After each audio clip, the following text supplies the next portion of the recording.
You didn't learn how to eat from a scientist. You learned from a cereal box, a dairy lobby, and a government food pyramid funded by the industries it was supposed to regulate. Here are 51 myths that built your entire relationship with food. 1.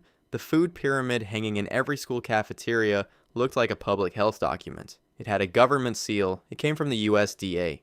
It listed exactly how many servings of bread you needed to survive, and you believed it without a second thought, because why would your own government lie to you about grain? Here's why. The USDA is simultaneously responsible for promoting American agricultural products and advising Americans on what to eat. That is not a nutrition department. That is a conflict of interest with a color-coded chart attached to it. The original 1992 pyramid placed grains at the base, recommending 6 to 11 servings daily, a structure that directly benefited the grain and cereal industries, which lobbied aggressively during the pyramid's development. Harvard's School of Public Health was so openly critical of the result that they published their own competing version, one that contradicted USDA guidance on fats, dairy, and refined carbohydrates across the board. When the pyramid was replaced by MyPlate in 2011, Harvard nutrition scientists noted it still failed to distinguish between whole grains and refined grains, a gap that continued protecting processed food manufacturers from meaningful scrutiny. Multiple peer-reviewed studies found that following the original food pyramid guidelines was associated with no significant reduction in chronic disease risk, none. The pyramid was replaced not because the science demanded a new shape, but because the old shape had become embarrassing. You were handed a dietary instruction manual written in a boardroom and taught to treat it as biology. That is not your failure. That is what a successful lobbying campaign looks like when it gets laminated and stapled to a cafeteria wall. 2. You grew up being told that without 3 glasses of milk per day, your skeleton was basically a structural liability waiting to collapse. Got milk became a cultural institution. Doctors recommended it. School lunch programs mandated it. The idea that calcium from dairy was the singular load-bearing pillar of human bone health was so thoroughly embedded in American life that most people cannot name a single other source of calcium without pausing to think hard about it. Here's the part the dairy marketing campaigns left out. The countries with the highest dairy consumption in the world also have some of the highest rates of hip fractures. Sweden and Finland, among the top global dairy consumers per capita, have osteoporosis and fracture rates that should, if the milk hypothesis held, be near zero. A landmark Swedish study published in the British Medical Journal in 2014 followed over 100,000 people and found that higher milk consumption was actually associated with higher fracture rates in women. Not lower, higher. Bone health is not a calcium delivery problem that dairy uniquely solves. It depends on vitamin D, vitamin K2, magnesium, and weight-bearing exercise working together as a system. You can get adequate calcium from leafy greens, fortified foods, and fish like sardines with bones. The Got Milk campaign, launched in 1993, was funded by the California Milk Processor Board.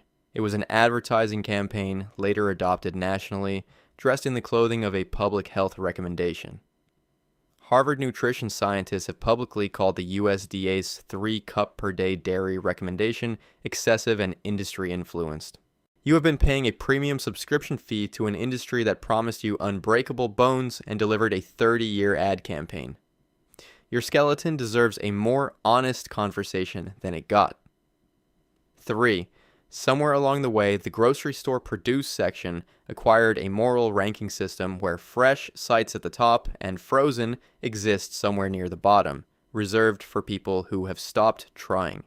Choosing fresh vegetables feels like the correct choice. It feels responsible.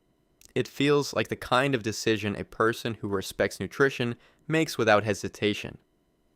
The problem is that the broccoli in the fresh produce section may have been sitting in cold storage for 2 weeks by the time it reaches your cart, slowly shedding the nutritional content you are paying a premium to consume.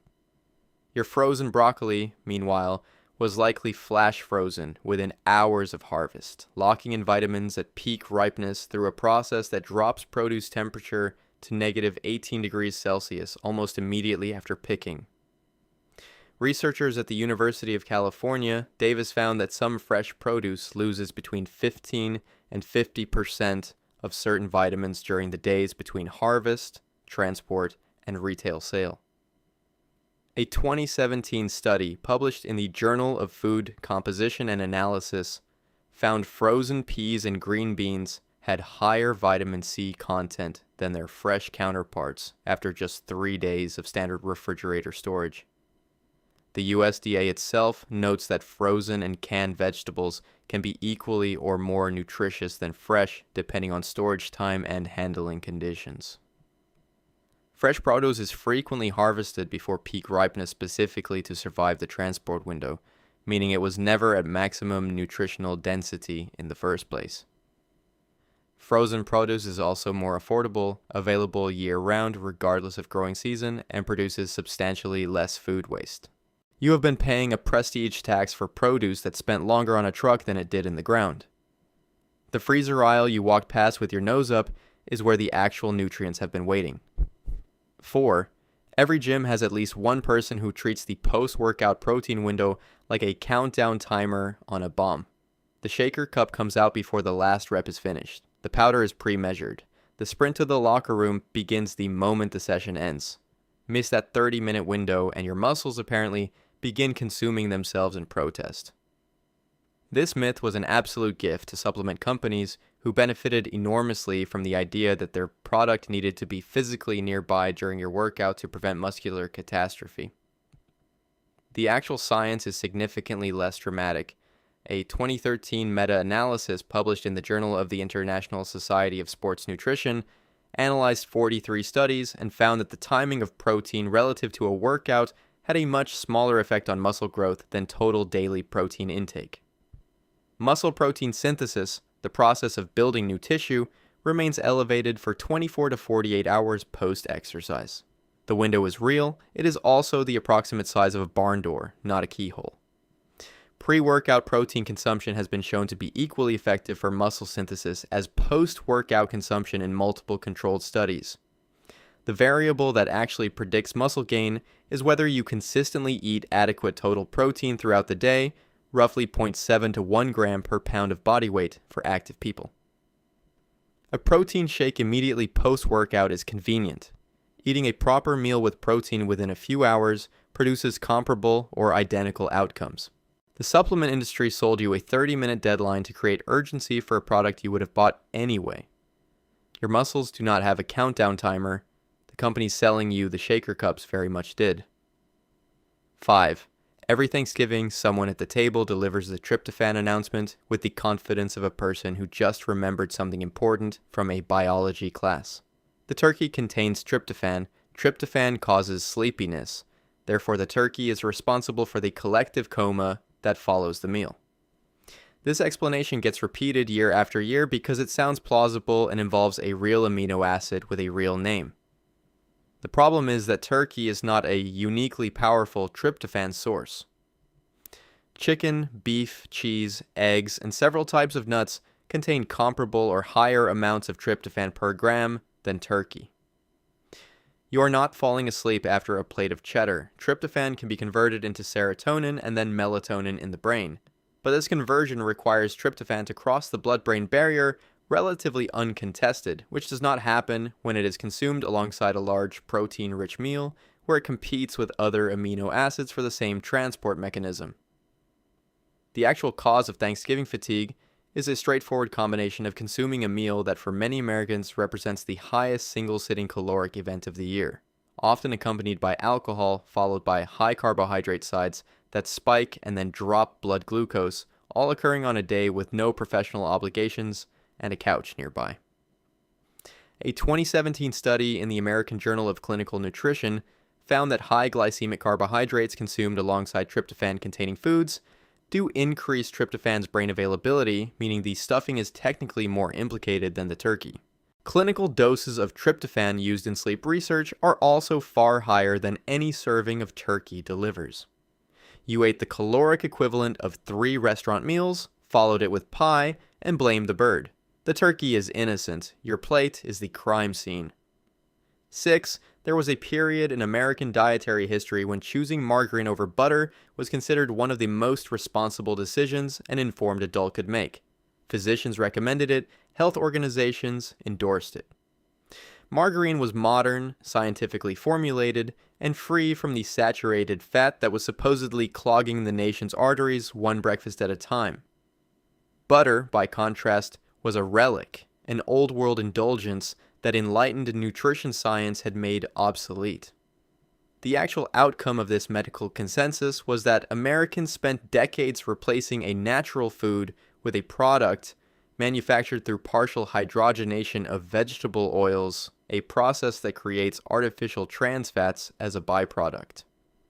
Margarine was invented in 1869 as a cheap butter substitute, and its industrial production method was not meaningfully questioned during the decades when health authorities were actively directing the public toward it.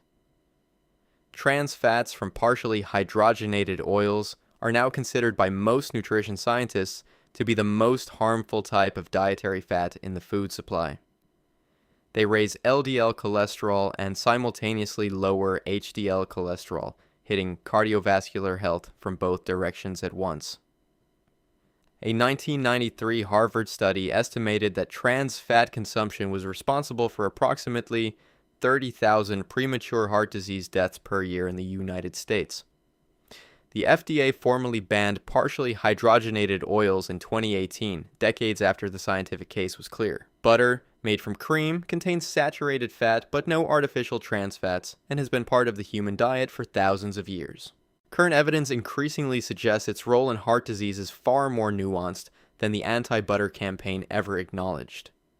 The medical establishment spent 40 years telling you to replace something humans had eaten for millennia with an industrial chemical process. They were very confident. They were catastrophically wrong. Enjoy your butter. 7. The pink salt grinder on the counter. The flaked sea salt finishing a restaurant-style salad at home. These are signals. They communicate sophistication, health consciousness, and a general awareness that regular table salt is for people who have not done the research. Sea salt has minerals. Sea salt comes from the ocean, which is ancient and powerful. Himalayan pink salt comes from mountains, which is even more ancient and more powerful. Regular iodized table salt comes from a factory, which is none of those things. Here is the mineral reality that the gourmet salt market does not lead with. All salt is approximately 98% sodium chloride. The trace minerals that give specialty salts their color and their marketing copy are present in concentrations so small that you would need to consume quantities of sodium that would be medically dangerous before you extracted a meaningful amount of any mineral from the salt itself. A 2013 analysis found that Himalayan pink salt contains 84 trace minerals, which sounds impressive until you read the concentrations, most of which fall below 0.1%.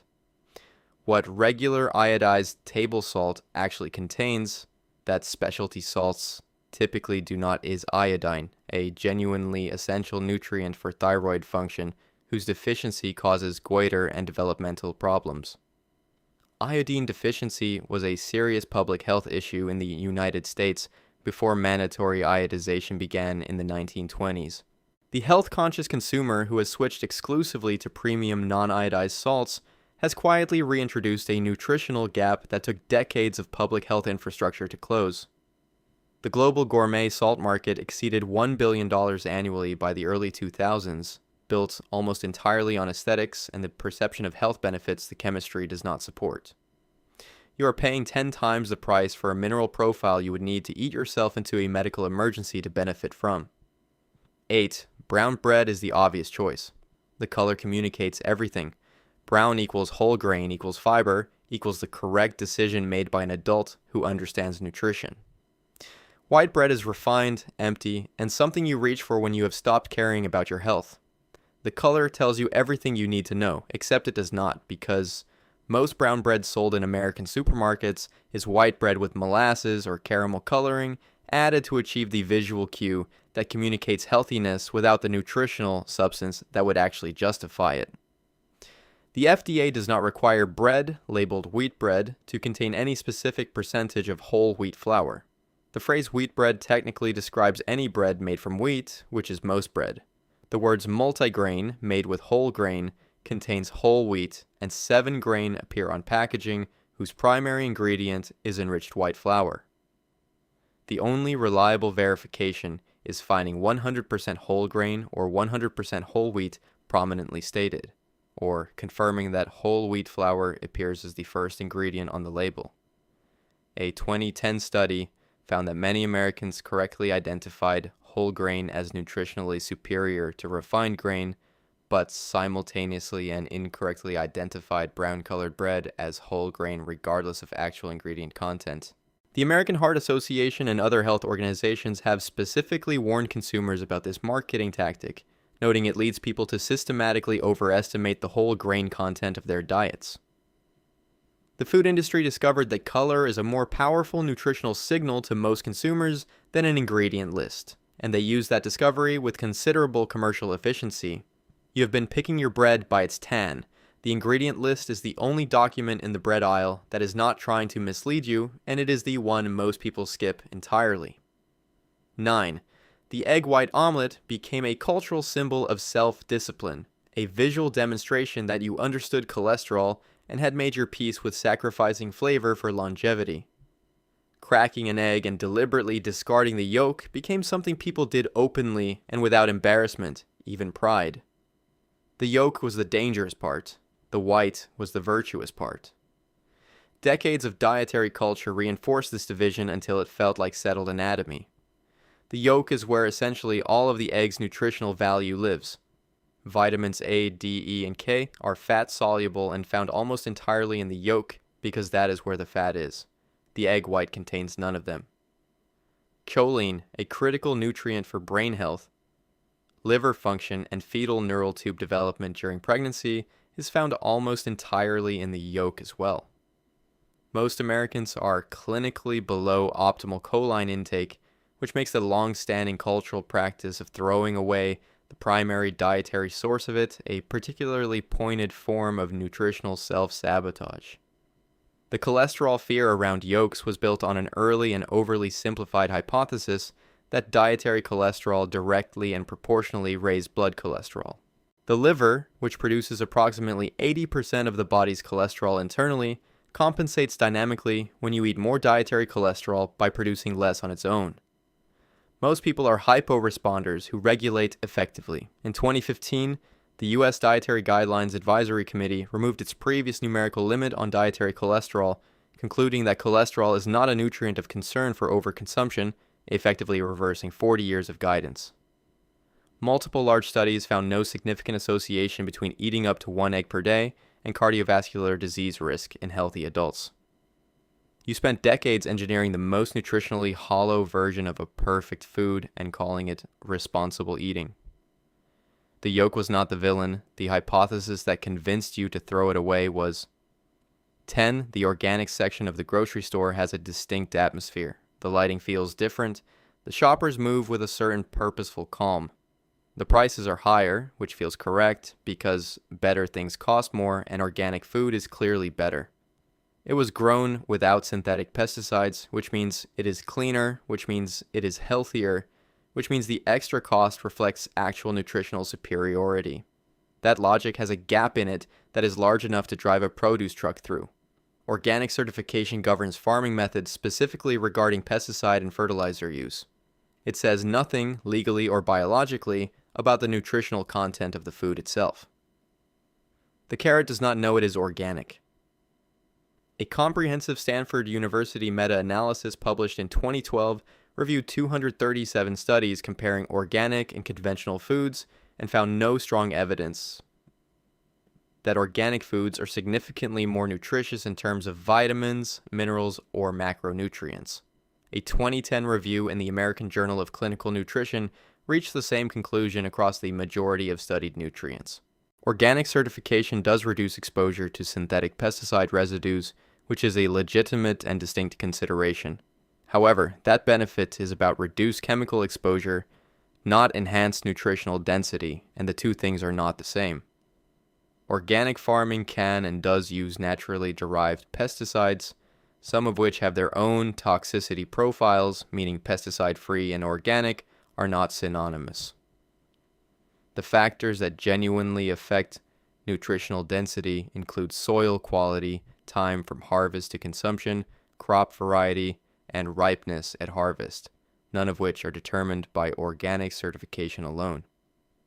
The U.S. organic food market exceeded $60 billion annually by the early 2000s, built substantially on the belief that organic equals more nutritious, a claim that the science consistently declines to support. You are paying a 50 to 100% premium for a farming method certification on food containing the same vitamins it would have contained regardless. 11. The microwave has been carrying a reputational burden it did not earn. Real cooks do not use microwaves. Health-conscious people do not use microwaves. Microwaves emit radiation, and radiation sounds like it destroys things, and nutrition is a thing, so microwaves must destroy nutrition. The appliance has been associated with laziness, nutritional ignorance, and a general failure to take food seriously. This is backwards. The microwave is one of the best cooking methods available for preserving the nutrients in vegetables, and the appliances you are using instead are doing far more damage than you think. Nutrient loss during cooking is driven primarily by two variables: heat exposure time and water-soluble vitamin leaching into cooking liquid. Microwaves minimize both.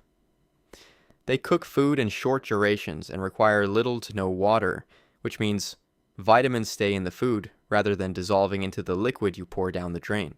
Boiling vegetables in water is the actual nutrient problem in your kitchen. Water-soluble vitamins, particularly vitamin C and the B vitamins, leach directly into the boiling water, which is typically discarded after cooking. Studies show boiling broccoli can reduce vitamin C content by up to 50%. A 2003 study published in the Journal of the Science of Food and Agriculture found that microwaved broccoli retained significantly more antioxidants than broccoli that had been boiled. Microwaves work by agitating water molecules using non-ionizing radiation, the same broad electromagnetic spectrum range as radio waves. This produces heat but does not make food radioactive or alter molecular structure in ways that conventional cooking does not also produce. The FDA and USDA have both confirmed that microwave cooking is safe and does not significantly alter nutritional composition beyond what other cooking methods cause. You have been looking down at the fastest, most nutrient-preserving appliance in your kitchen while lovingly boiling the vitamins out of your vegetables into water you pour away without a second thought. 12. The sports drink in your gym bag feels like evidence of seriousness. You trained. Your body needs electrolytes. The neon liquid with the athlete on the label is science formulated into a beverage by people who understand performance at a level you are now participating in. Drinking plain water after a gym session is what people did before sports nutrition existed. Here is what sports nutrition actually established. Gatorade was developed in 1965 by researchers at the University of Florida specifically for the Florida Gators football team, who were losing dangerous amounts of electrolytes during multi-hour practices in extreme Florida heat.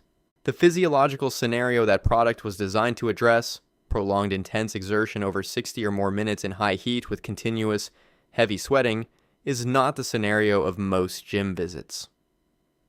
A standard 20-ounce bottle of a major sports drink contains approximately 34 grams of sugar plus sodium, potassium, and food coloring.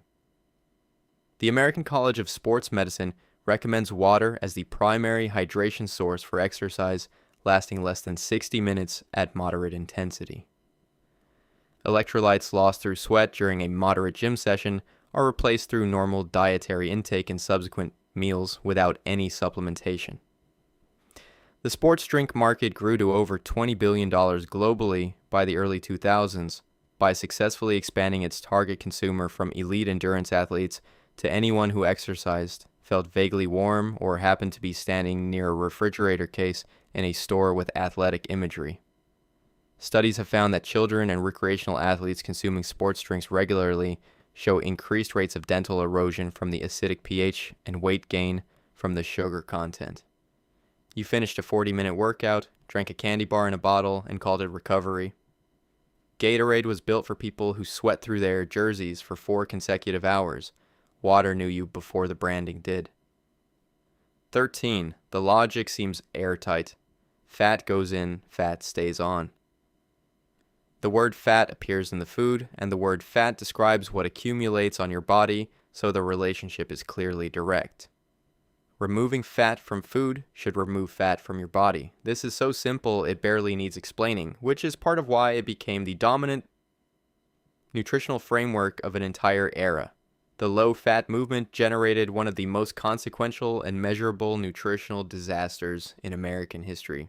When the anti-fat campaign gained mainstream momentum following a Senate report in the late 1970s recommending Americans reduce dietary fat intake, the food industry responded by removing fat from products across every category. The problem was palatability. Food without fat does not taste like food. To compensate, manufacturers added sugar, refined carbohydrates, and various stabilizers to products reformulated as low-fat, creating items that technically qualified for the label while delivering dramatically different metabolic consequences than the fat they replaced. Between 1971 and 2000, the height of the low-fat era, the percentage of American adults with obesity approximately doubled from roughly 15% to over 30%. Dietary fat is not optional. It is required for absorbing fat-soluble vitamins A, D, E, and K, for producing hormones, for maintaining cell membrane integrity, and for supporting brain function. Weight gain at the fundamental level is determined by caloric balance and hormonal environment, particularly insulin response, not by whether calories arrived in the form of fat. Refined carbohydrates drive significant insulin response. A landmark 2002 piece in Science magazine began publicly dismantling the dietary fat consensus that had dominated public health messaging for 30 years. Americans faithfully followed the low-fat gospel for 3 decades and got collectively sicker, heavier, and more metabolically compromised than any previous generation. That is not a willpower failure. That is a policy failure. The fat was not the problem. The food built to replace it was. 14.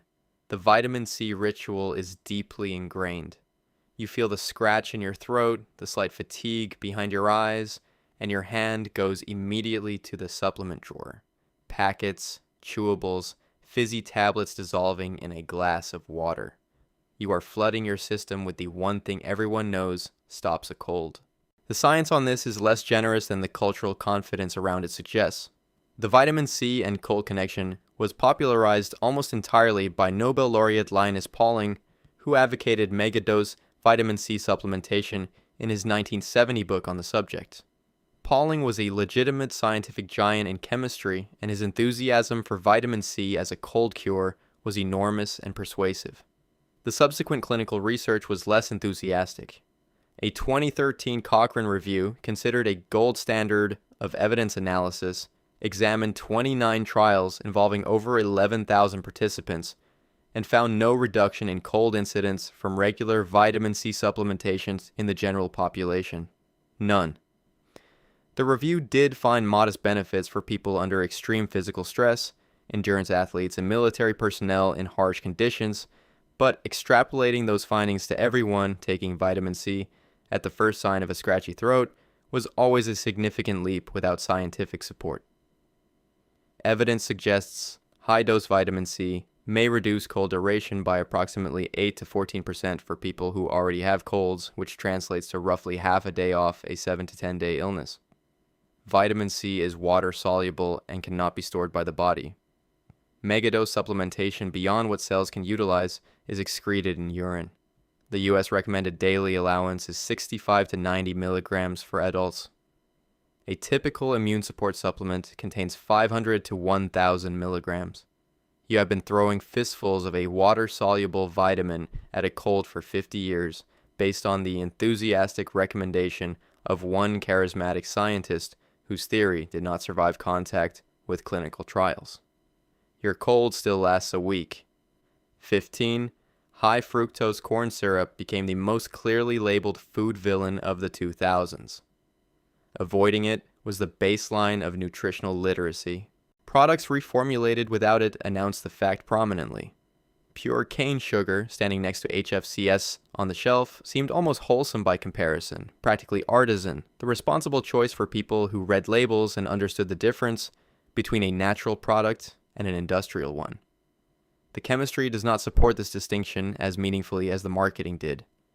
Table sugar, sucrose, is a disaccharide composed of 50% fructose and 50% glucose. The most common form of high fructose corn syrup used in beverages, HFCS 55, is 55% fructose and 45% glucose. The difference is 5 percentage points of fructose. Your body processes both by breaking them down into free glucose and fructose before absorption through the same enzymatic pathways in the small intestine. The American Medical Association concluded in 2008 that available evidence did not demonstrate that HFCS is less safe or nutritionally different from other comparable sweeteners. The reason HFCS became ubiquitous in the American food supply was economic.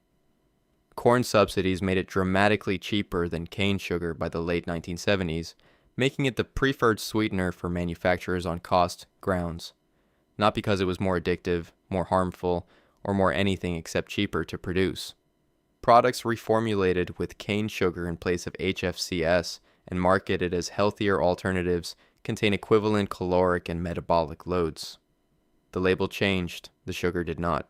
The food industry gave you a villain with a technical sounding name, let you spend a decade avoiding it while consuming equivalent amounts of the same molecule under different branding, and called the whole exercise consumer empowerment.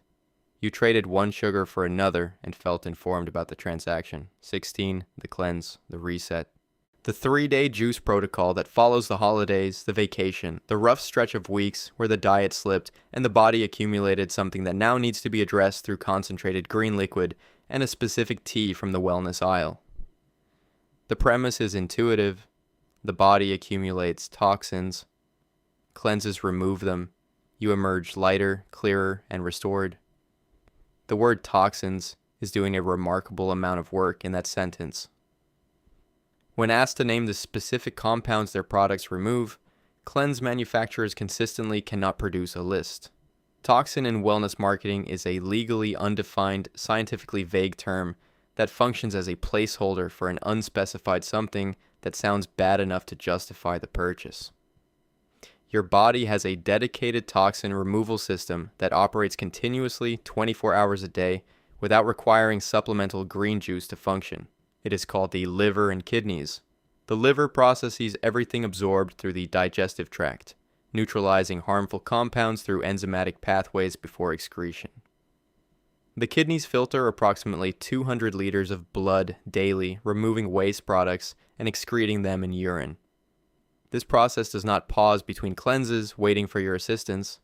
Many commercially available detox teas contain senna, a powerful herbal laxative. The feeling of lightness and purification following a cleanse is largely the result of emptying the digestive tract of solid food, not removing systemic toxins from tissues. A 2015 systematic review in the Journal of Human Nutrition and Dietetics found no rigorous clinical evidence supporting detox diets for toxin removal or measurable health improvement. The global detox and cleanse market exceeded $50 billion annually by the early 2000s. You spent 3 days drinking expensive vegetable water to supplement organs that were already performing the function better than any product in the wellness aisle. Your liver did not need the help. It needed you to stop treating a marketing category as a biological process. 17.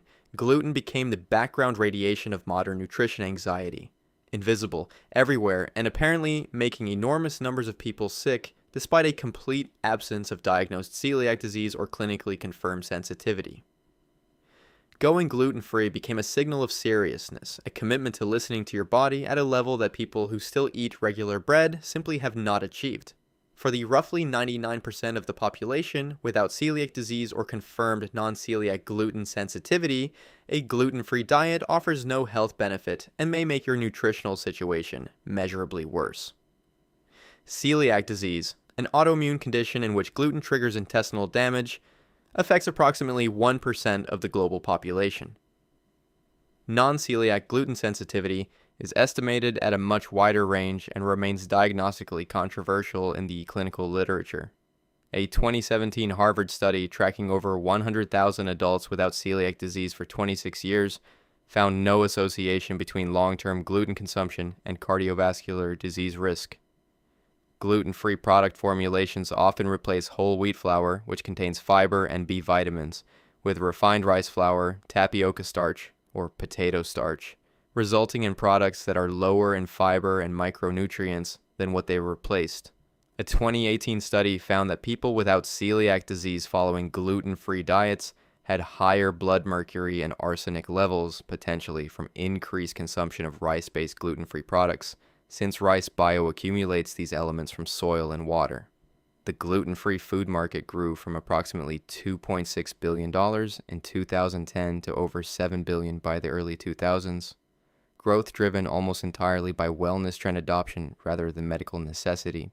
Many people who report feeling better after removing gluten have actually eliminated large amounts of processed food simultaneously. The improvement came from what they stopped eating, not specifically from avoiding a protein that was not bothering them. You strapped a cast onto a perfectly healthy limb, paid a 30% premium for inferior bread, and called it a lifestyle upgrade.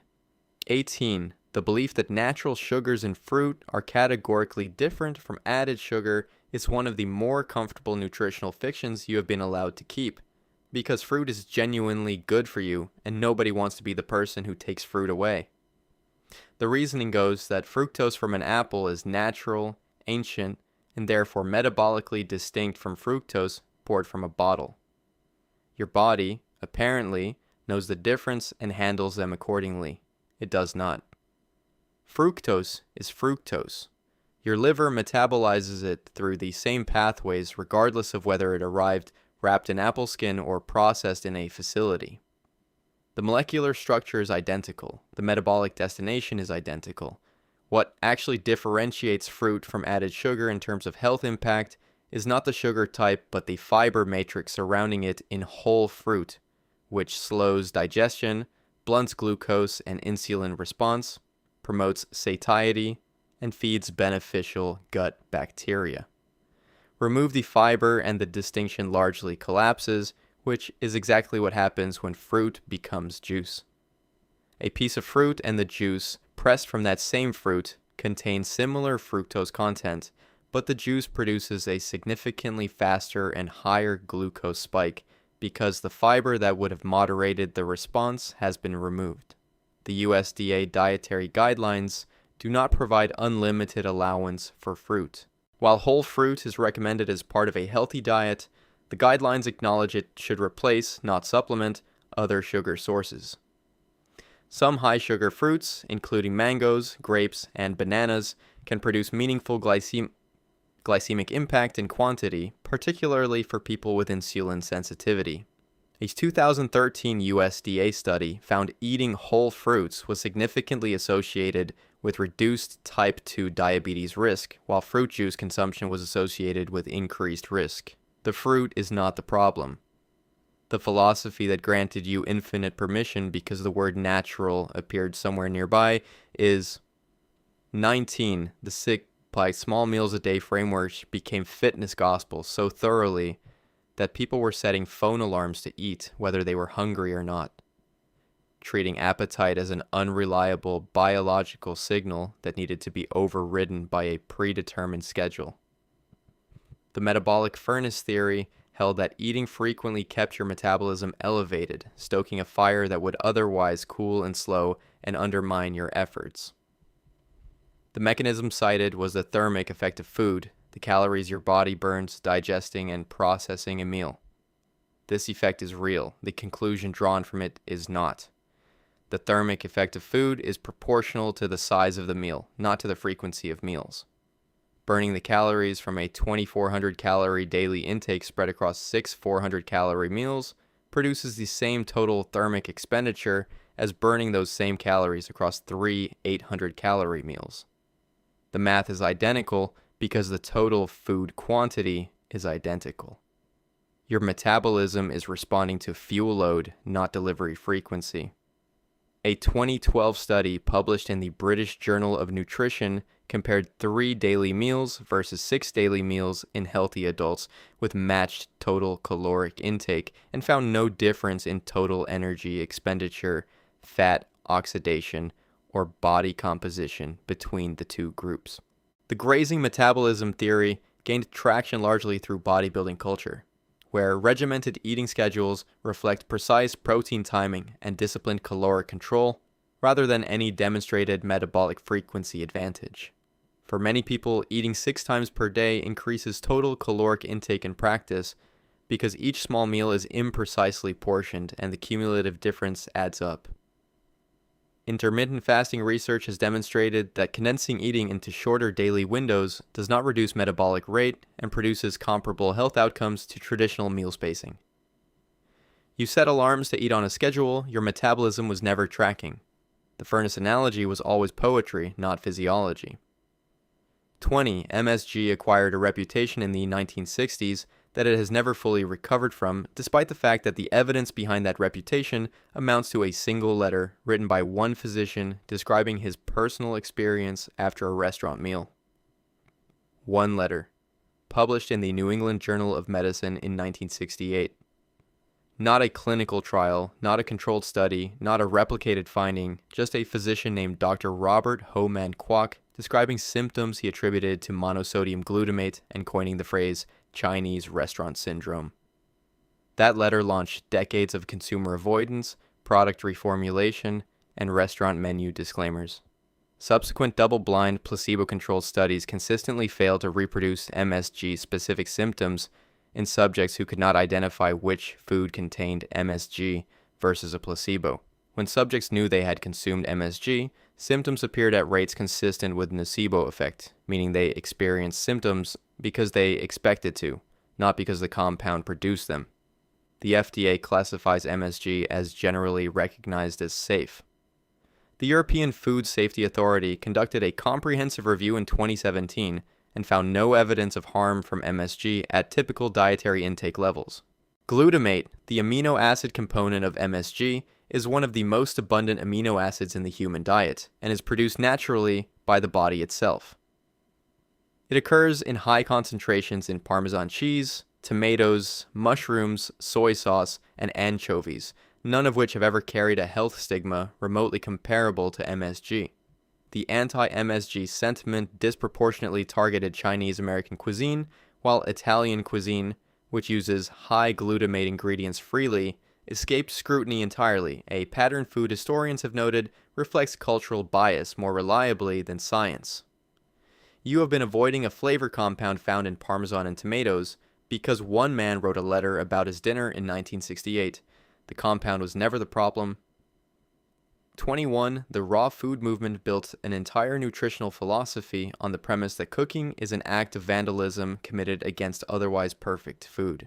Heat destroys enzymes. Heat kills nutrients. The further you get from raw, the further you get from the nutritional potential of what you are eating. This sounds like it should be true, and in some narrow applications it is, but as a general principle, it ignores several million years of human evolution and a substantial amount of food chemistry. Cooking increases the bioavailability of many nutrients by breaking down plant cell walls that would otherwise prevent your digestive system from accessing what is inside them. Lycopene, the antioxidant in tomatoes associated with reduced cardiovascular and cancer risk in research, increases in bioavailability by 2 to 3 times when tomatoes are cooked, particularly when a small amount of fat is present to aid absorption of this fat-soluble compound. Beta-carotene in carrots is substantially more bioavailable after cooking because heat breaks down the tough cellular matrix surrounding carotenoids. Raw spinach contains oxalic acid, which binds to calcium and iron and inhibits their absorption. Cooking spinach reduces oxalate content significantly, increasing usable mineral content. The raw food movement's claim that cooking destroys beneficial food enzymes is technically accurate and nutritionally irrelevant. Digestive enzymes in your stomach denature foodborne enzymes upon arrival anyway. Consuming active enzymes in raw food does not add to your body's enzymatic capacity. Where cooking genuinely reduces nutrition, water-soluble vitamins like vitamin C and B vitamins are heat sensitive and leach into cooking liquid. Steaming or microwaving minimizes this loss far better than boiling. The optimal approach is not raw or cooked as a binary. Some vegetables are locked boxes. Cooking is the key, and fire has been improving what nutrients your body can actually access since before your species was fully human. 22. Low-fat yogurt sits in the dairy case wearing the label of responsible adult nutrition. 0 grams of fat, lower calorie count, clearly the correct choice when stacked against its full-fat counterpart. Full-fat yogurt is for people who have not done the reading. The fat-free version is what disciplined, health-literate people reach for without hesitation. When fat is removed from yogurt, the product becomes watery and unpalatable without intervention. Manufacturers intervene by adding sugar, cornstarch, pectin, modified food starch, artificial sweeteners, artificial flavors, or some combination of these, none of which are present in plain full-fat yogurt and none of which represent a nutritional improvement over the fat they replaced. Fat-free flavored yogurts routinely contain 25 to 30 grams of added sugar per serving, a quantity comparable to candy, which largely eliminates the caloric advantage over full-fat versions with lower added sugar content. A 2016 Harvard study tracking over 18,000 women found that greater consumption of high-fat dairy products was associated with lower risk of being overweight or obese, not higher, as the fat avoidance logic would predict. A 2018 analysis in the American Journal of Clinical Nutrition, reviewing 16 prospective studies, found no evidence that full-fat dairy increased the risk of cardiovascular disease, type 2 diabetes, or obesity. Dietary fat in yogurt slows gastric emptying, the rate at which food leaves the stomach, which increases satiety and reduces subsequent caloric intake. Fat-free yogurt leaves the stomach faster, producing shorter satiety and earlier return of appetite. Full-fat dairy also contains conjugated linoleic acid, a naturally occurring fat with research-suggested anti-inflammatory properties, distinct from the industrial trans fats in hydrogenated oils that are genuinely harmful. You removed the fat, replaced it with sugar and starch, got less full, ate more of it, and concluded the math favored your health. It did not favor your health. 23. Red wine at dinner has been the acceptable face of drinking for decades, elevated above mere indulgence by a combination of Mediterranean diet research, the French paradox, and the word resveratrol, which sounds scientific enough to function as its own permission slip. A glass of red wine is not just dinner, it is cardiovascular maintenance. It is antioxidant delivery. It is what thoughtful adults do instead of just drinking because they want to. The resveratrol in red wine exists. The concentrations are the issue. The doses required to replicate the protective effects observed in laboratory and animal studies are between 100 and 1,000 times what a standard glass of wine delivers, meaning you would need to consume hundreds of glasses daily to approach the threshold where resveratrol produced measurable benefit in research settings, which rather undermines the health rationale for having one. The French paradox, the observation that French people eat high-fat diets and have relatively low heart disease rates, has been attributed by researchers to a range of factors including underreporting of cardiovascular deaths in France, differences in food quality and processing, lower sugar consumption, and broader lifestyle variables unrelated to wine consumption specifically. The World Health Organization's International Agency for Research on Cancer classifies alcohol as a Group 1 carcinogen, the highest classification, with established links to cancers of the mouth, esophagus, liver, colon, and breast. A major 2018 Lancet study involving over 500,000 people across 19 countries found no safe level of alcohol consumption from a cancer risk perspective and concluded that any cardiovascular benefit was offset by increased cancer risk. If resveratrol is the target compound, supplements deliver far higher doses without alcohol. No cardiologist recommends wine specifically as a resveratrol delivery mechanism. Enjoy the wine. Just retire the claim that it is a cardiac supplement with a cork. 24. The whole egg spent decades under suspicion based on a hypothesis that linked dietary cholesterol to blood cholesterol to heart disease in a chain of causation that seemed logical in the 1950s and has spent the subsequent 70 years being revised, complicated, and substantially walked back. Eggs became nutritional defendants. Physicians limited them. Dietary guidelines capped them. People ordered egg white omelets at brunch with the quiet satisfaction of someone making the responsible choice. The liver produces approximately 80% of the body's cholesterol internally. When you eat more dietary cholesterol, the liver compensates by producing less.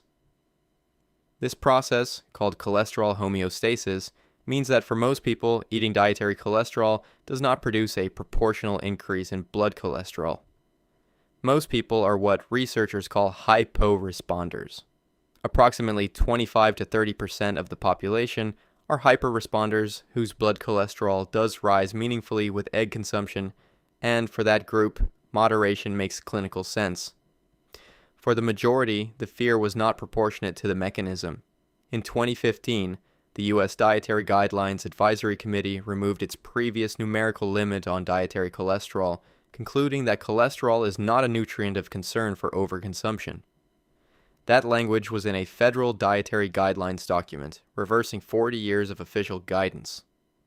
A 1999 Harvard study following nearly 120,000 people found no significant association between eating up to 1 egg per day and cardiovascular disease risk in healthy individuals. Eggs contain complete protein, choline, lutein, zeaxanthin, vitamin D, vitamin B12, and riboflavin at one of the lowest cost per nutrient of any whole food available. America avoided one of the cheapest, most nutritionally complete foods on the planet for 4 decades, based on a hypothesis the Dietary Guidelines Committee eventually quietly retracted. The brunch menu suffered unnecessarily for a very long time. 25. Agave nectar arrived in the wellness market as the sweetener you could finally feel good about.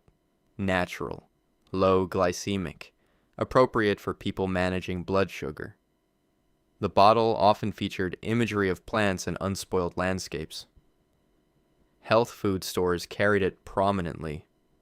Raw food enthusiasts added it to everything. It was the sweetener that had done the work, found the loophole, and earned its place on the clean eating approved list. The low glycemic index of agave is real, and it is produced by a fact that agave's marketing materials were never eager to lead with. Agave syrup is predominantly fructose, ranging from 70 to 90% fructose by composition depending on the variety and processing method. This exceeds the fructose concentration of high fructose corn syrup, which typically runs at 55%. Fructose does not spike blood glucose directly because it does not use insulin for cellular uptake. This is why the glycemic index is low. However, fructose is metabolized almost exclusively by the liver, and high fructose intake is directly associated with non-alcoholic fatty liver disease, elevated triglycerides, and insulin resistance, which are precisely the metabolic conditions the health-conscious agave consumer was typically attempting to avoid. Commercial agave syrup is produced through an industrialized process involving enzymatic or acid hydrolysis of agave plant starch. It is not simply tapped nectar, it is a heavily processed product whose production complexity is comparable to high fructose corn syrup. A 2009 study in the Journal of Clinical Investigation found that a high fructose intake significantly increased liver fat deposition and markers of metabolic syndrome compared to equivalent glucose consumption. Low glycemic index is not equivalent to low metabolic impact. You switched to the sweetener specifically designed to pass the blood sugar test and sent a concentrated fructose load directly to your liver instead. The bottle looked artisan. The chemistry did not care. 26. The sauna is detoxification. The hot yoga class is purification. Sweat is the body expelling what it does not want, and the more aggressively you produce it, the more comprehensively you cleanse. This belief has supported the construction of an entire wellness industry category: infrared saunas, heated studios, sweat lodges marketed as cleansing rituals, all built on the premise that sweating moves harmful substances out of your body in a meaningful and health-relevant way. Sweat's primary function is temperature regulation, not detoxification. Sweat is approximately 99% water and sodium chloride. The compounds that wellness marketing categorizes as toxins, organic waste products, and metabolic byproducts are removed primarily by the kidneys and urine and by the liver and bile. This process is continuous and does not require elevated environmental temperature to function. Some heavy metals, including small amounts of arsenic, cadmium, and lead, can be excreted through sweat, but in quantities so small relative to what the kidneys process simultaneously that sweat-based heavy metal removal is not a clinically meaningful contribution to overall clearance. A 2011 review in the Journal of Environmental and Public Health examined sweat-based detoxification claims and found insufficient evidence to support sweat as a clinically relevant detoxification pathway for most compounds. Infrared sauna marketing specifically claims that deeper penetrating heat mobilizes toxins from fat cells, a mechanism that has no peer-reviewed support in human subjects.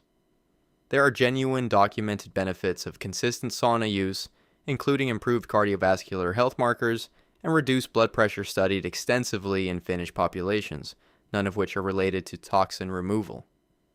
Excessive heat exposure primarily risks dehydration, electrolyte depletion, and heat stress. You sat in a heated room, lost water weight, and called it purification. Your kidneys processed 200 liters of blood during that same period. They did not need your assistance. 27. Coconut oil's rise was fast, confident, and backed by the full force of wellness media momentum. By approximately 2012, it had become the multi-purpose miracle substance that health-conscious households kept on the counter. You could cook with it, blend it into coffee, apply it topically, and reportedly achieve metabolic benefits that conventional nutritional wisdom had been too limited to recognize. The American Heart Association had a different assessment. In a 2017 presidential advisory on dietary fats, the AHA specifically called out coconut oil, noting that in 7 out of 7 controlled trials, coconut oil raised LDL cholesterol, a well-established cardiovascular risk factor. Coconut oil is approximately 82 to 90% saturated fat, higher than butter. Advocates frequently cite medium-chain triglycerides as the source of coconut oil's metabolic benefits. MCTs do have research-backed properties including increased satiety and enhanced ketone production. However, approximately 50% of coconut oil's saturated fat is lauric acid, which behaves more like a long-chain fatty acid than a true MCT in terms of cardiovascular impact, making the comparison to pure MCT oil a stretch that the actual fatty acid profile does not support. The coconut oil wellness surge was significantly driven by a viral lecture by Dr. Mary Newport in 2012, claiming it had helped her husband's Alzheimer's disease. It's an anecdote that was not a clinical trial and has not been replicated in controlled research. A 2020 meta-analysis in Circulation concluded that coconut oil consumption consistently raised total and LDL cholesterol compared to non-tropical vegetable oils.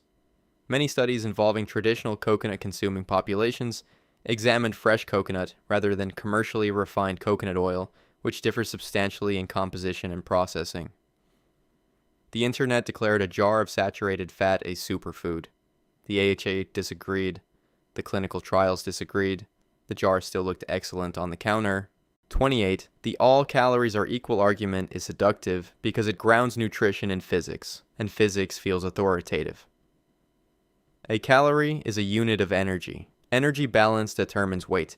Eat more than you burn, gain weight. Eat less than you burn, lose weight.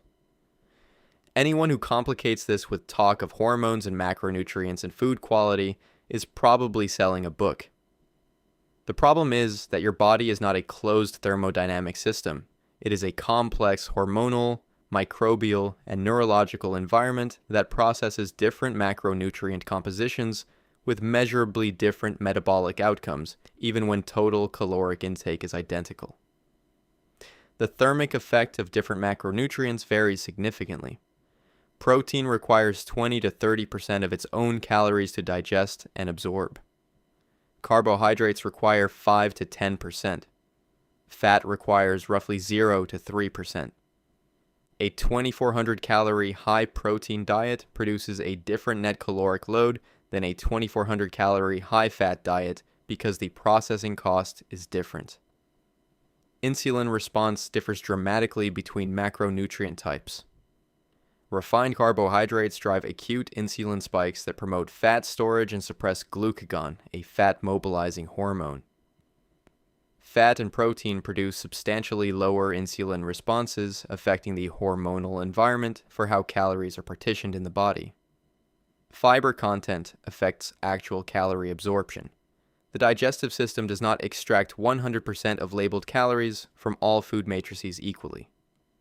Almonds have been shown to deliver approximately 25% fewer absorbed calories than their label indicates because of their fibrous cellular structure. The gut microbiome processes the same foods differently across individuals, extracting varying amounts of energy from identical meals, a finding from twin studies suggesting absorption itself is not uniform. Calories matter. Total calories absolutely matter. But treating them as interchangeable ignores everything your body does with them after they arrive. It is like saying all money is equal while ignoring what happens after it is spent. 29. The case against coffee has been made across multiple decades and multiple categories of concern. It dehydrates you. It is bad for your heart. It causes anxiety. It will stunt growth. It is a stimulant, and stimulants are things to be cautious about. The responsible, health-conscious choice is clearly water, herbal tea, and a general restraint toward anything that makes you feel alert through a mechanism other than sleep. The scientific consensus on coffee has shifted substantially and continues to improve the beverage's standing. Coffee does have a mild diuretic effect due to caffeine. It also contains water. Studies show that 3 to 4 cups of coffee daily contributes positively to total daily fluid intake rather than depleting it. A comprehensive 2014 meta-analysis in the European Journal of Nutrition confirmed that coffee consumption does not lead to dehydration and can count toward daily fluid goals. Decades of observational research have found consistent associations between moderate coffee consumption, roughly 3 to 5 cups per day, and reduced risk of type 2 diabetes, Parkinson's disease, liver cirrhosis, liver cancer, and depression.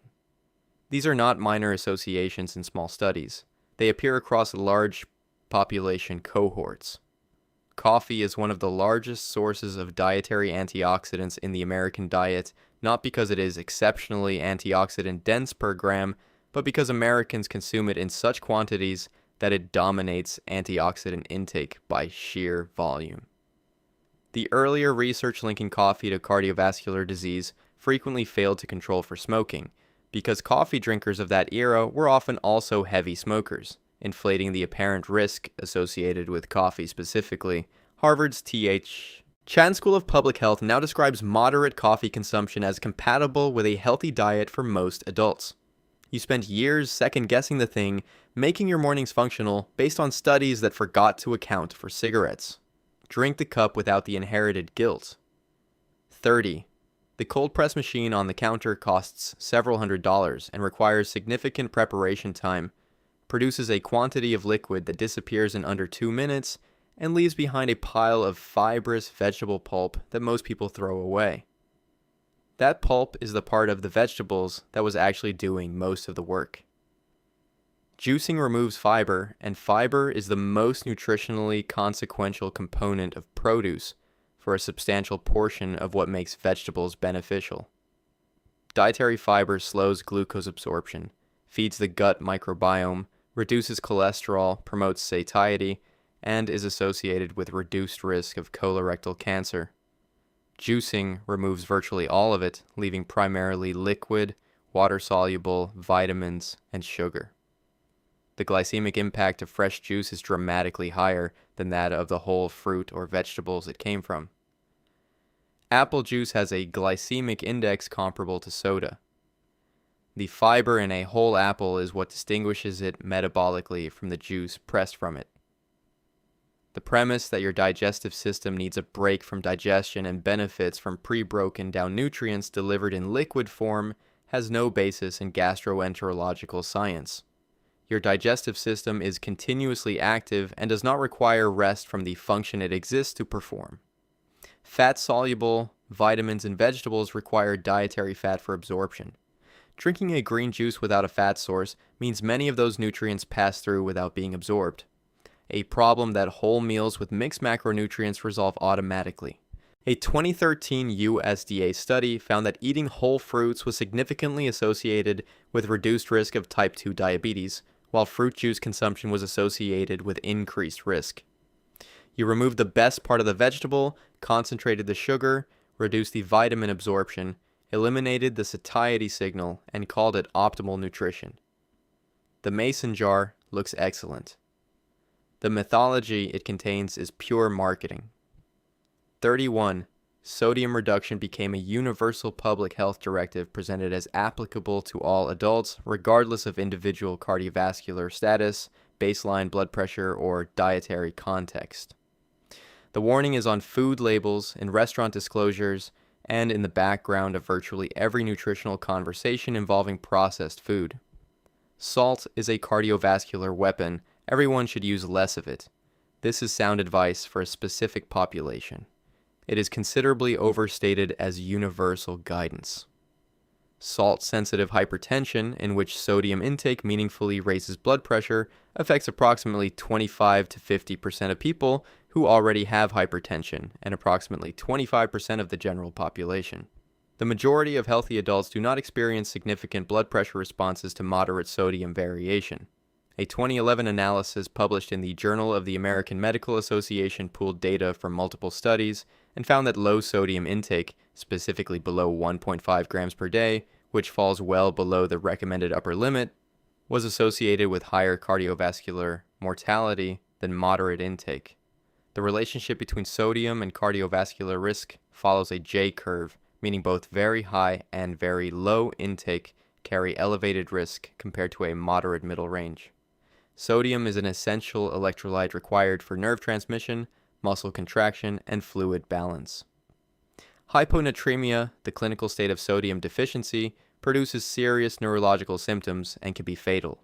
The USDA's recommended sodium limit of 2,300 milligrams per day is below the average intake of populations in some Mediterranean countries with low cardiovascular disease rates, suggesting that overall diet quality matters more than sodium in isolation. Approximately 70% of American sodium intake comes from ultra-processed food, which is problematic for multiple reasons extending far beyond its sodium content. Conflating the sodium with the processing vehicle oversimplifies a complex problem into a number on a label. The advice to cut sodium is sound for people with hypertension. For everyone else, it is partly a dietary bill of goods. 32. Carbohydrates became the dietary villain that unified otherwise competing nutrition ideologies. Keto removes them aggressively. Atkins built an empire on limiting them. Low carb became the framework through which every weight loss conversation eventually passed. The cultural consensus settled around the idea that America's obesity epidemic could be traced to carbohydrate overconsumption and addressed by carbohydrate restriction. No macronutrient is inherently fattening. Obesity is driven by total caloric excess, ultra-processed food consumption, sedentary behavior, economic constraints, and complex metabolic and psychological variables that do not resolve by eliminating one macronutrient. Traditional populations with extremely low rates of obesity, including pre-industrial Japan and Okinawa, historically consumed 70 to 85% of calories from carbohydrates, primarily rice and sweet potatoes. Their metabolic health was not achieved despite carbohydrates, but while consuming them at high rates, suggesting the source and food environment matter more than the macronutrient itself. The relevant distinction is between refined and processed carbohydrates, white flour and added sugars, and whole food carbohydrates found in legumes, vegetables, whole grains, and fruit. These have dramatically different effects on satiety, blood glucose, gut health, and disease risk. And collapsing them into a single category produces guidance that eliminates sweet potatoes and soda simultaneously as if they present equivalent risks. Long-term comparison studies of low-carb versus low-fat diets consistently find comparable weight loss outcomes at 12 months when total calories are controlled. The brain and central nervous system require approximately 130 grams of glucose daily for baseline function. Research on populations with the highest concentrations of long-lived adults consistently finds predominantly plant-based, high-carbohydrate dietary patterns. Low-carb approaches produce genuine benefits for people with type 2 diabetes and metabolic syndrome. Extending those clinical findings to a general obesity prevention strategy for all people represents a broader claim than the evidence supports. You picked one variable from a multivariable equation and declared the problem solved. 33. The daily multivitamin is one of the most successful comfort objects in American consumer health culture. It costs very little, requires no behavioral change, produces no unpleasant side effects, and delivers the feeling of having addressed your nutritional responsibilities for the day regardless of what you actually ate. Pop the pill. The gap is covered, the conscience is cleared, this is a clean transaction. A 2006 National Institutes of Health State of the Science Conference on Multivitamin Use concluded that the evidence is insufficient to recommend for or against multivitamin supplementation for chronic disease prevention in healthy adults with adequate nutrition. The Women's Health Initiative study, one of the largest clinical trials in American history, found no reduction in cancer or cardiovascular disease risk from multivitamin supplementation after 8 years of follow-up among over 160,000 post-menopausal women. Whole foods contain thousands of phytochemicals, flavonoids, carotenoids, and fiber compounds that interact synergistically with vitamins and minerals in ways that isolated supplementation cannot replicate. A single serving of broccoli contains approximately 40 identified beneficial compounds working in concert. A vitamin C tablet contains 1. Some supplements carry documented risks at high doses. Excess vitamin A is teratogenic and can cause liver damage. Excess calcium supplementation has been associated with increased cardiovascular events in some studies. The supplements supported by clinical evidence for specific conditions are targeted and context dependent. Folic acid during pregnancy, vitamin D for people with limited sun exposure, B12 for vegans and older adults, iron for diagnosed deficiency. These are not general insurance policies. They are interventions for demonstrated needs. The global dietary supplement market exceeded $150 billion annually by the early 2000s, an industry whose commercial success depends substantially on the blurred line between targeted therapeutic supplementation and a daily pill that makes you feel responsible. The pill fixes the feeling. It does not fix the diet. 34. Stomach ulcers needed a cause that made intuitive sense, and spicy food was a plausible candidate. It burns in the mouth, it warms the throat, it produces heat in the stomach, and if you already have an ulcer, it makes the pain considerably worse. The logical chain from that pain to the conclusion that spice caused the underlying damage was short enough that generations of physicians accepted it without much resistance, and the bland diet became standard medical advice for ulcer patients across the middle of the 20th century. The real cause of most stomach ulcers was identified in 1982 by Australian physicians Barry Marshall and Robin Warren, who discovered that the bacterium Helicobacter pylori is responsible for approximately 70 to 80% of gastric ulcers. This finding was so contrary to the established medical consensus that Marshall famously proved the connection by drinking a solution containing H. pylori culture himself, developing gastritis, and treating it successfully with antibiotics. Marshall and Warren received the Nobel Prize in Physiology or Medicine in 2005 for this work. Non-steroidal anti-inflammatory drugs, including aspirin, ibuprofen, and naproxen, account for approximately 20 to 25% of peptic ulcers, by inhibiting prostaglandins that protect the gastric mucosa. Spicy food accounts for none. What capsaicin, the active compound in chili peppers, can do is irritate an existing ulcer and amplify existing pain. It did not create the damage, it interacts with damage that was already there. Research published in critical reviews in Food Science and Nutrition suggests capsaicin may actually have gastroprotective effects at moderate doses by stimulating mucus production and inhibiting H. pylori growth. Countries with the highest per capita chili consumption do not have correspondingly elevated rates of peptic ulcer disease.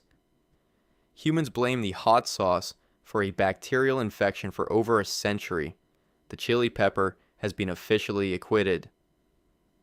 The bacterium was present the entire time. 35, dark chocolate, spent decades in the guilty pleasure category, classified alongside candy and treated as a dietary concession rather than a food with any legitimate nutritional standing. Serious nutrition meant avoiding it. Discipline meant declining it. The fact that cacao is the base ingredient was irrelevant to the cultural consensus, because what mattered was the category it had been assigned, and that category was treat, which meant it belonged in the same nutritional conversation as foods that offer nothing. Raw cacao contains flavanols, specifically epicatechin and catechins, at among the highest concentrations of any measured food. A 2015 randomized controlled trial published in JAMA Internal Medicine found that cocoa flavanol supplementation significantly improved memory function in older adults. A meta-analysis of 42 studies found that chocolate consumption was associated with a 37% reduction in cardiovascular disease risk and a 29% reduction in stroke risk, with benefit concentrated in regular moderate consumption. Dark chocolate with 70% or higher cacao content contains meaningful amounts of iron, magnesium, zinc, phosphorus, and copper in nutritionally relevant quantities per serving. These are not trace amounts included to justify a marketing claim. They are actual minerals at concentrations that contribute to daily intake. The difference between dark chocolate and what most Americans consume as chocolate is substantial. Milk chocolate typically contains 10 to 40% cacao. The dairy and sugar added to produce it dilute the cacao content and add significantly to the caloric and sugar load while reducing the flavanol concentration that produces the documented benefits. Ultra-processed chocolate candy bars are categorically different from high-percentage dark chocolate and should not share the same nutritional reputation or the same cultural guilt. You spent a lifetime treating one of the most antioxidant-rich foods available as a moral failure, then ate a candy bar and called it chocolate. The cacao was never the sin. What the factory does between the plantation and your checkout line is 36. The artificial sweetener proposition is clean on the surface. 0 calories, full sweetness, no metabolic cost, and FDA approval confirming safety. You get everything sugar offers and nothing sugar costs. Diet soda, sugar-free products, and 0-calorie sweeteners became the obvious choice for anyone trying to reduce sugar intake without sacrificing the experience of sweetness. The consequence-free promise has eroded significantly under research conducted after that original approval framework was established. A 2022 study published in Cell found that sucralose and saccharin, both FDA-approved artificial sweeteners, caused measurable changes in gut microbiome composition and disrupted blood glucose responses in healthy adults who had not previously consumed them, with effects persisting after discontinuation. A 2014 Nature study demonstrated that artificial sweeteners, including saccharin, altered gut microbiota in mice and healthy human volunteers in ways that induced glucose intolerance, the opposite metabolic outcome from what the product was designed to support. Artificial sweeteners are 200 to 700 times sweeter than sucrose. Chronic exposure to extreme sweetness intensity may recalibrate taste sensitivity, increasing preference for sweet flavors and potentially driving higher overall sugar consumption across the broader diet. Observational studies have found associations between diet soda consumption and higher rates of type 2 diabetes, metabolic syndrome, and cardiovascular disease. Though causality is difficult to establish definitively because people often switch to diet products in response to health problems already developing. Some research suggests that the sensation of sweetness alone can trigger a cephalic phase insulin response in certain individuals, potentially affecting blood glucose regulation without any caloric delivery. The FDA's generally recognized as safe classification reflects an absence of demonstrated harm at typical doses, not affirmative evidence of metabolic neutrality. 0 calories is not zero consequence. Your gut bacteria have opinions, your taste receptors have opinions, and your metabolism is still forming its own conclusions about the arrangement. 37. The plant-based burger arrived with a dual promise. Better for the planet and better for your body than the beef it was designed to replace. The environmental case has considerably more support than the health case.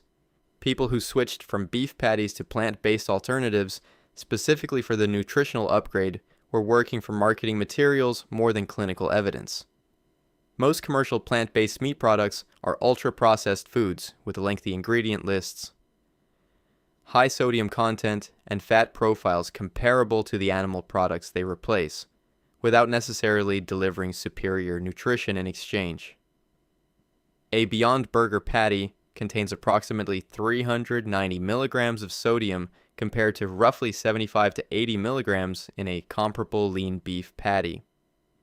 The sodium gap between plant-based alternatives and whole food beef is substantial and consistently underemphasized in the wellness conversation surrounding these products.